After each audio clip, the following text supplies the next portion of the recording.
Hello viewers and welcome to another episode of Tuyi the Movie Geek hosted by Tuyi. And tonight's episode, Life After Flash, the documentary of the sci-fi action adventure classic Flash Gordon.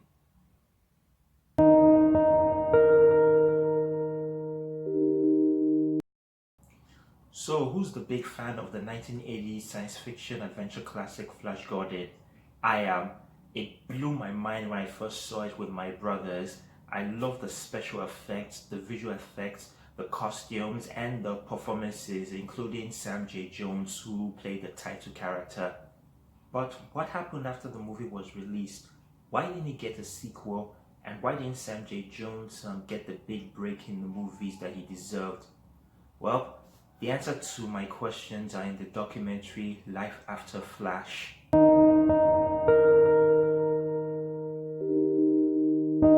The documentary explained that the Italian film producer Dino De Laurentiis got the rights to the comic book Flash Gordon before George Lucas could get the rights to it. After Lucas failed to do so, he went on to make Star Wars, and of course, you know the rest. De Laurentiis was going to make Flash Gordon into a big, epic science fiction action movie. So he needed a director who could handle the budget. At first, he wanted British director Nicholas Roeg, but Roeg couldn't handle it. So De Laurentiis hired another British director, Mike Hodges, who just got off from the British gangster movie Get Carter that starred Michael Caine. And then De Laurentiis assembled a stellar international cast.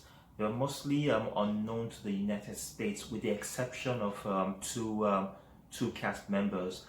Swedish actor Max von Sydow, who made multiple Swedish movies directed by Ingmar Bergman and made his American film debut, The Greatest Story Ever Told.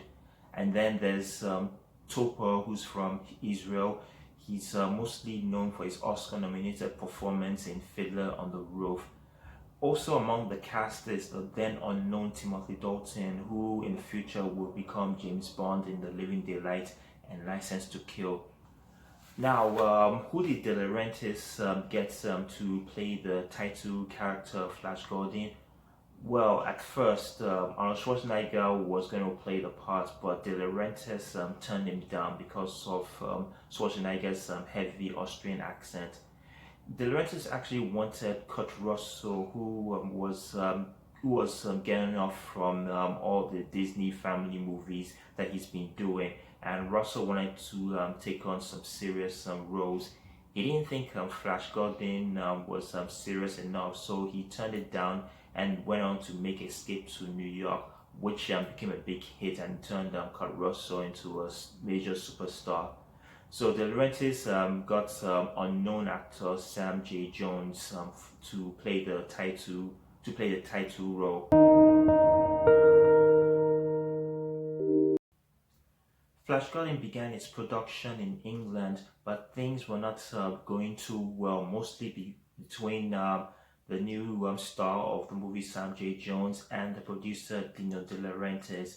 They get into heated argument for certain reasons, mostly because Jones felt that he wasn't going to pay, he wasn't going to get paid enough, but the real incident happened when De Laurentiis warned Jones not to get into any trouble because, and these are De Laurentiis' words, "Today you're unknown, but in the future, when the movie gets released, after the movie gets released, you become a big superstar."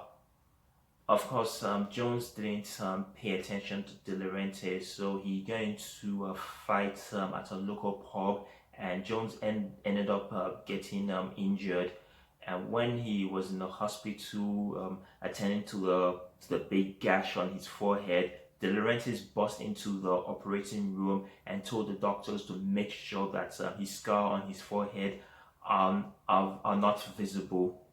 De Laurentiis thought Jones has learned his lesson and he will behave himself during the production of the movie, but Jones still got into a lot of trouble, and Jones At one time, while the movie was still was on the verge of being completed, Jones left England for LA, and he never came back to finish all his scenes.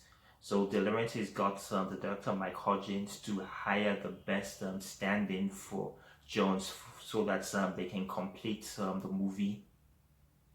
Today, Flash Gordon is considered to be the best science fiction 80s adventure movie with a great special effects and a great soundtrack by Queens. But back then, when it was released in 1980, it was considered a big blockbuster, the big box office flop. It didn't do well, and the sequels to Flash Gordon was cancelled, and Sam J. Jones' movie career actually ended before it could even begin. But then decades later, Seth MacFarlane, who's a big fan of Flash Gordon, cast Sam J. Jones in his comedy Ted 1 and 2. In it, Sam J. Jones played himself, and he gets to wear the Flash Gordon outfits.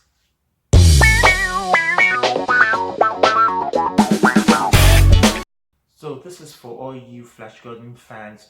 If you want to watch Life After Flash, it's on Amazon Prime. So watch the documentary and see what went on behind the scenes and what went on after the movie was released. That's all in this episode of Tuyi the Movie Geek. I'll see you in the next episode. So this is Tuyi Ogedembe signing off.